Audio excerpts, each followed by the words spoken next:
sounds stupid that way. I thought that when they asked what your biggest weakness is, they meant what your biggest weakness was. But now I know that actually my biggest weakness is I like to help old ladies across the street.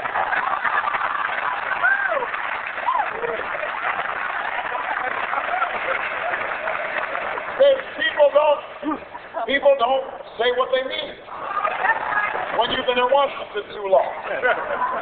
You know, Senator Clinton, during that same debate, somebody asked her about the bankruptcy bill. She voted for a bankruptcy bill in 2001 that the credit cards and the banks had been pushing that made it more difficult for folks who had been trapped in these unscrupulous loans where you get zero interest and then suddenly it pops up to 30%.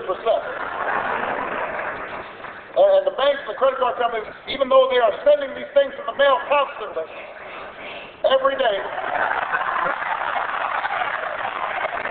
they don't want you to be able to get out from under that debt. So, Tim Russert or somebody asked Senator Clinton, well, you know, why did you vote for that bill? And she says, well, I voted for it, but I hoped it didn't pass. What does that mean? That's Washington.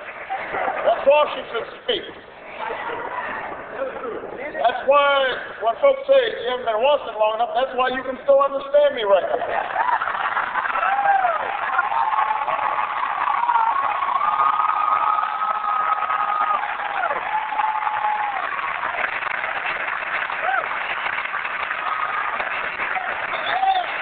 And listen, I get frustrated when folks don't tell the truth about you, because then you spend time talking about trying to get the stuff corrected, nonsense, instead of talking about the issues that matter to the American people. You know,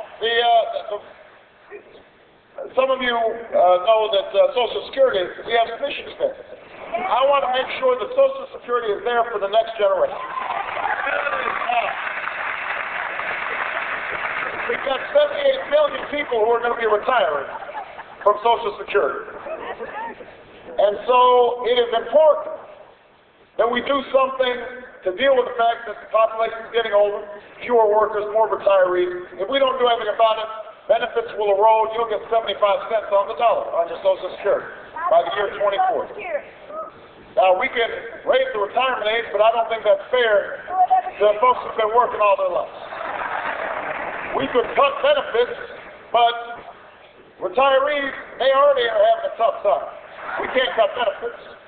So what I said is, look, you stop paying payroll tax after you've earned $97,000.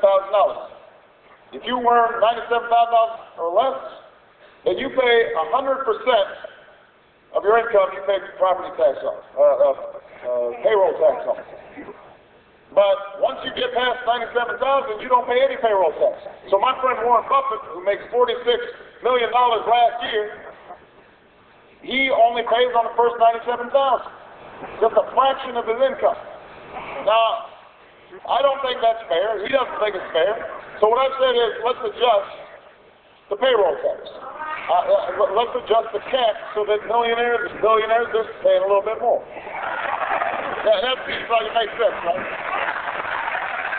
Okay, so Senator Clinton puts out a mail piece saying Senator Obama's proposing a $1 trillion tax increase on hardworking Americans.